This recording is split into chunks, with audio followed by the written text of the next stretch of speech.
वालेकुम, कैसे हैं आप सब। अस्सलाम वालेकुम दोस्तों, कैसे हो आप सब। उम्मीद है कि आप सब खैरियत से होगे। So friends, we are back with another video. Let's have fun today with a story. Yes of course, let's get this started. तो कहानी ये है दोस्तों, ये दो बहनों की कहानी है। चलो चलो शुरू करो।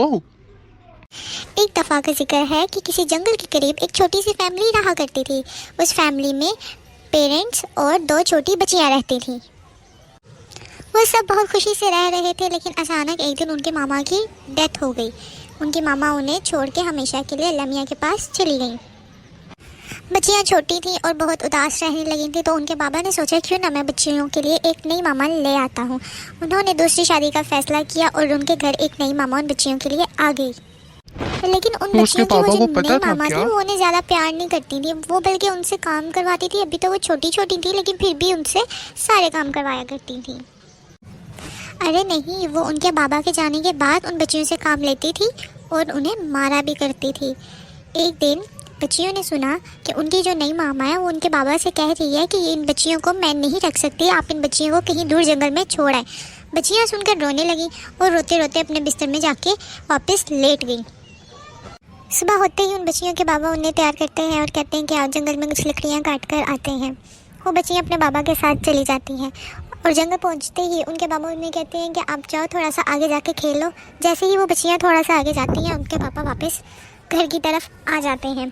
अब वो बच्चियाँ देखती हैं कि काफ़ी देर हो गई है, बाबा ने कोई आवाज़ नहीं दी और शाम भी पड़ रही है, क्यों ना हमें वापस चलना चाहिए। इतने में छोटी बहन कहती है कि अब हम वापस कैसे जाएंगे, वहाँ पे तो बाबा भी नहीं है। तो बड़ी बहन कहती है घबराओ नहीं, जब हम घर से निकले थे तो हमने अपने पास एक कंकरियों की पोटली बना के रख ली थी और मैंने घर से निकलते वक्त एक छोटे छोटे कंकर फेंक दिए हैं। चलो अब हम वापस चलते हैं। वो इस तरह उन कंकरियों के रास्ते वापस घर को पहुँच जाती हैं और जब वो घर पहुँचती हैं तो उनकी जो नई मामा होती हैं वो तो गुस्से से आग बगोला हो जाती है और उनके पापा खुश भी होते हैं और थोड़ा उदास भी हो जाते हैं। रात फिर उनकी नई मामा उनके बाबा से बहुत लड़ती है कि ये बच्चियाँ वापस आ गई हैं, आप इन्हें वापस दोबारा छोड़ के आई जंगल में।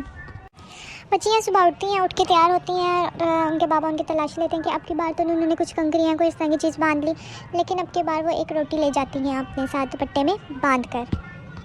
सुबह होते ही वो लोग जंगल की तरफ रवाना होते हैं। बच्चियाँ अपने पास रखी रोटी के छोटे छोटे टुकड़े करके ज़मीन पर फेंकती चली जाती हैं। फिर दोबारा उनके बाबा उन्हें वैसे ही जंगल में छोड़ आते हैं। बच्चियाँ परेशान नहीं होती कि क्योंकि हमने अब रोटी के टुकड़े फेंके, हम उसके सहारे वापस चले जाएंगे।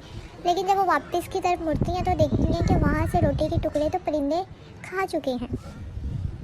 वो दोनों ये देखकर बहुत रोने लगती हैं कि शाम भी हो गई है, वो क्या करें। तो वो आगे की तरफ मज़े चलना शुरू कर देती हैं।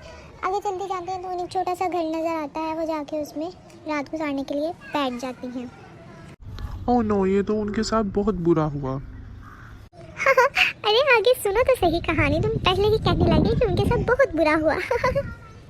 अच्छा चलो सुनाओ सुनाओ, जल्दी करो। वो दोनों उस घर में जाके बैठ जाती हैं। जैसे ही रात मज़ीद होती है तो उन्हें शोर की आवाज़ आती है, इतना शोर कि जैसे जंगल के सारे जानवर चीख रहे हों। वो दोनों फटाफट उठती हैं और जाके एक अलमारी में छुप के बैठ जाती हैं और थोड़ा सा दरवाज़ा खुला रखती हैं कि उन्हें बाहर नज़र आता रहे कि अगर कोई आता है तो वो बच्चियाँ क्या देखती हैं, बंदरों का एक झुंड अंदर आता है और वो हर जगह तहलका मचा देते हैं। इधर उछल उधर उछल बहुत ही शोर मचा देते हैं। बच्चियाँ उन्हें देख के कुछ परेशान होती हैं और कुछ उनकी हरकतें देख के हंसती भी हैं। अब बच्चियों के जहन में आता है कि अगर ये बंदर आ जाए हैं तो ये बंदर शायद रोज़ाना ही यहाँ पे आते हो। तो वो सोचती हैं कि आज तो हम बर्दाश्त कर लेंगे, लेकिन कल के लिए हमें इन बंदरों का कुछ करना पड़ेगा। वो रात आधी हो जाती है, बंदर वहीं पे सो जाते हैं। जैसे ही सुबह होती है सारे बंदर वहाँ से फिर चले जाते हैं। बच्चियों को इस तरह यकीन हो जाता है कि रात को सिर्फ बंदर यहाँ पर सोने के लिए आते हैं और सुबह फिर अपने अपने जंगल में अपनी अपनी जगह पर चले जाते हैं। अगले दिन वो बच्चियाँ कुछ जंगल से कुछ सामान लेके आती हैं, कुछ बनाने की खाने की कोशिश करती हैं और फिर शाम हो जाती है। रात होते ही बच्ची क्या करती है कि उस अलमारी के पास वो कुछ ग्लू लगा देती है कि जिस पे एक बारी कोई बैठ जाए वो दोबारा हिल नहीं सकता वहाँ से। बच्चियाँ जाकर अलमारी में छुप जाती हैं क्योंकि बंदरों के आने का टाइम हो जाता है। जैसे ही वो अंदर जाके छुपती हैं वैसे ही कल की तरह शोर मचता है और काफ़ी ज़्यादा बंदर अंदर आके तहलका मचाने लगते हैं। एक बंदर आके उस ग्लू पे बैठ जाता है। बच्ची क्या करती है, अपना अलमारी से हाथ निकालती है और उस बंदर को पकड़ के हिलाती है और कहती है झूठा झूठा झूठा। हा हा हा हा हा हा। सारे बंदर चीख उठते हैं कि शायद यहाँ पे कोई चुड़ैल है, और जो बंदर चिपका होता है, जिसको उसने पकड़ा होता है, उसका तो पूछो ही मत क्या हाल हो जाता है। खैर वो सारे बंदर वहाँ से चीखे मार के भाग जाते हैं, और वो जो चिपका होता है वो भी किसी ना किसी तरह अपनी जान बचाकर भाग जाता है। वो लोग वहाँ पे रात तक नहीं सोते। बच्चियाँ रात को आराम से उस घर में सो जाती हैं, और सुबह उठते ही अपने लिए कुछ खाने की तलाश में निकल जाती हैं, और लागे कुछ खाना बनाती हैं और खा पी लेती हैं। कुछ देर बाद दरवाजे पे दस्तक होती है। बच्ची जाके डर के दरवाज़ा खोलती है तो एक सिपाही होता है। वो उसे सलाम करता है और कहता है कि हम फ़लाँ जगह से आए हैं, तो हमारे शहज़ादे को भूख लगी है, तो हमारे पास कुछ कच्चा गोश्त भी है, हम चाहते हैं कि हम यहाँ पे पका लें। तो वो कहती है ठीक है, आप बना लें, कोई मसला नहीं। अब वो जो सिपाही होता है, वो जिस तरह से वो पका रहा होता है, वो उससे जल रहा होता है गोश्त। तो वो बड़ी जो लड़की होती है वो कहती है कि दिखाओ, मैं तुम्हारी मदद करती हूँ, और वो उसे अच्छा सा वो गोश्त भून के अच्छे तरीके से उसको दे देती है, और वो गोश्त लेके चला जाता है। बादशाह के पूछने पर सिपाही कहता है कि ये गोश्त मैंने भुना है, और मैं ही इसको भून के लाया हूँ। बादशाह खुश होता है, और अगले दिन अपने महल में वो दोबारा उसको गोश्त देता है और कहता है इसको दोबारा वैसे ही कल जैसा भून के लेकर, और मैं दोबारा वही जायका लेना चाहता हूँ।